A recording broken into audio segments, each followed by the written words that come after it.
బండి సంజయ్ గారు ఈరోజు మీరు ఎక్కడో మాట్లాడుతూ రాష్ట్రంలో నిన్న రాహు కేతు సభలు పెట్టినట్టుగా అటు బీఆర్ఎస్ పార్టీ నాయకుడు కేసీఆర్ని కాంగ్రెస్ పార్టీ ముఖ్యమంత్రి రేవంత్ రెడ్డి గారిని ఉద్దేశించి నవగ్రహాల సబ్జెక్టు తీసుకున్నట్టున్నావు రాహు కేతు అని.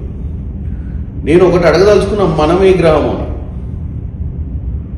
ఎందుకంటే అసలు మనం ఉన్నామా లేదా ఈ 9 గ్రహాలల్లా ఏదైనా మంచి చేయడానికి కానీ చెడు చేయడానికి కానీ ఈ రాష్ట్ర భవిష్యత్తు కోసం కానీ మనదేమన్నా ఉందా పాత్ర లేదా? ఎందుకంటే ఏమాత్రం లేనట్టే కనపడుతుంది. మనం ఏమైనా ప్రెస్ మీట్లకే అంకితమో, ప్రభుత్వం మీద అప్పుడప్పుడు రాష్ట్ర ప్రభుత్వం మీద అప్పుడప్పుడు ప్రెస్ మీట్లు పెట్టి, లేకపోతే ఇలాంటి సందర్భాలు నిన్న జరిగినటువంటి మీటింగ్ల మీద ప్రెస్ మీట్లు పెట్టడమేనా? ఏమన్నా ఈ రాష్ట్రానికి మంచి చేయాలి, ఈ రాష్ట్రానికి RRR తీసుకురావాలి, ఈ రాష్ట్రానికి మెట్రో ఫేజ్ 2ని స్పీడప్ చేయాలి, ఈ రాష్ట్రంలో మూసి రీజనరేషన్ చేయాలి, ఈ రాష్ట్రానికి రావాల్సిన నిధులు తీసుకురావాలి, ఈ రాష్ట్రంలో ఉన్నటువంటి పెండింగ్ సమస్యల్ని పరిష్కారం చేయాలి అన్న ఆలోచన ఏమన్నా ఉందా లేదా బండి సంజయ్ గారు?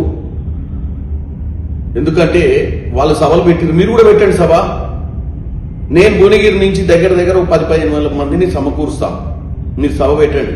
కానీ సభ అంశం ఏముండాలంటే మీరు కూడా మంచి చేసే ఆలోచనతోటి ఈ రాష్ట్రానికి మీరు రావాల్సిన నిధులు, మా భువనగిరి ప్రాంతంలో మూసి రీజనరేషను, మంచినీళ్ళు వచ్చి మా రైతులు మంచి పంటలు పండించుకొని ఆరోగ్యంగా ప్రజల నుండి గ్రౌండ్ వాటర్లో కూడా కలుషితం కాకుండా ఉండే విధంగా గోదావరి నీళ్ళు తీసుకొచ్చి ఏదైతే మూసి రీజనరేషన్ చేస్తున్నారో దీన్ని ఇమీడియట్గా అప్రూవ్ చేయించే ప్రక్రియ తీసుకోండి. మీరు మీ మిత్రులు క్యాబినెట్ ర్యాంక్ హోదాలో ఉన్నటువంటి కిషన్ రెడ్డి గారు అది తీసుకొని మీరు ప్రెస్ మీట్ పెట్టి పార్టీలకు అతీతంగా జనాన్ని తరలిరమ్మని చెప్పండి, మేమందరం కూడా సహకరిస్తాం.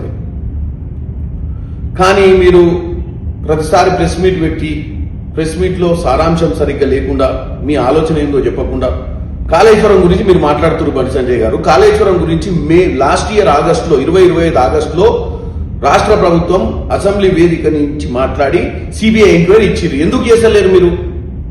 సిబిఐ ఎవరి చేతులు ఉంది? సెంట్రల్ గవర్నమెంట్ చేతులే కదా, అంటే మీరు మంత్రివర్యులు మీ చేతుల్లోనే ఉంది కదా సిబిఐ.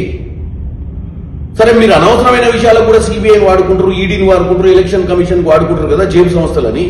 మరి ఈ రాష్ట్రంలో జరిగినటువంటి దోపిడీని మీద మేము సిబిఐకి ఎంక్వైరీ ఇస్తే 24 గంటల రన్ చేస్తామని కిషన్ రెడ్డి గారు చెప్పినప్పుడు ఎందుకు ఇన్ని నెల్లు పట్టింది చెప్పండి? అడిగేటోళ్ళు లేడు అనుకుంటున్నారా మీరు? ఇవాళ మీరు ప్రెస్ మీట్ పెట్టి చెప్పండి, లేదా ఒక లెటర్ రాయండి సిబిఐకి డైరెక్టర్కి, ఎందుకు ఇన్ని నెల్లు పట్టిందని. మేము మళ్ళీ లెటర్ మేము రాద్దాం అనుకుంటున్నాం ఇప్పుడు, ఎందుకు ఏమైందని. కానీ మీ బాధ్యత కాదా? సిబిఐని అడగాల్సిన బాధ్యత మీద కాదా? కాళేశ్వరం లాంటి ఏటీఎంలో ఈ రోజు అప్పటికి వాళ్ళకి ఏటీఎం అయింది, ఇప్పుడు వీళ్ళకి ఏటీఎం అయింది. ఏటీఎం కానీ ఏముందాడా? కూలిపోయిన పిల్లలు తప్ప దాంట్లో క్యాడ్ పెట్టడానికి ఏడుంది నాయన. ఆల్రెడీ దోచుకొని పోయిన వాళ్ళు దోచుకొని దాచుకుంటూ నిమ్మకు నీరెత్తినట్టు మీరుండి ఆ రోజు ఏటీఎం అన్నోని మరి ఏటీఎం ఎందుకు బంద్ చేయించలేదు? ఆ రోజు సెంట్రల్లోనే ఉన్నావు కదా నువ్వు కూడా, ఆ రోజు మంత్రి లేకుండా ఎంపీగానే ఎట్టున్నావు కదా. కిషన్ రెడ్డి గారు మంత్రిగానే ఉన్నారు కదా, ఎందుకు ఆపలేదు మరి 10 ఏళ్ళు? ఇవాళ వచ్చి ప్రతిసారి రాజకీయం చేసే ప్రయత్నం చేస్తున్నారు మీరు. దయచేసి ఇమీడియట్ గా సిబిఐని కాళేశ్వరం మీద గత 10 సంవత్సరాలలో జరిగినటువంటి అవకతవకల మీద ఇమీడియట్ గా మీరు చెప్పండి. చెప్పేదానికి కాకుండా ఉట్టిగా మీరు రోజు ప్రెస్ మీట్లు పెట్టడం వల్ల ప్రయోజనం లేదు.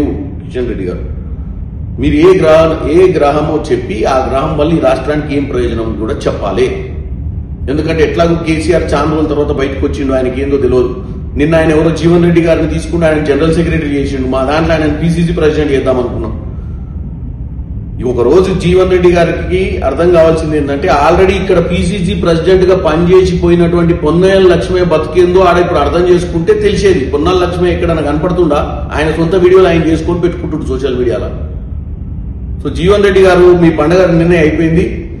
ఇక మీరు విశ్రాంతి తీసుకోవాల్సిన సమయం ఏర్పడ్డది మీకు.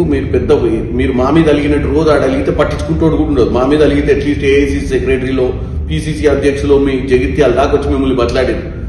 నిన్నటితోటి మీరు జనరల్ సెక్రటరీ అనే ఒక హోదా నార్మల్ గా మన పార్టీలా ఏ హోదా మీకు తెలుసు, అటువంటి హోదా మీకు ఇచ్చిర్రు కాబట్టి మీరు జనరల్ సెక్రటరీ అనే హోదా ఇంత చిన్న హోదా ఉంటుంది. మీ జగిత్యాల చుట్టుపక్కల ప్రాంతాలల్లో మీరు మీటింగ్లు పెట్టుకోనికి వస్తుంది, అంతే తప్ప ఏం రాదు. దయచేసి మీరు కూడా ఈరోజు ఆలోచన లేని పని చేసినట్టుగా అందరూ అనుకుంటారు. Subscribe us and press the bell icon for more interesting updates.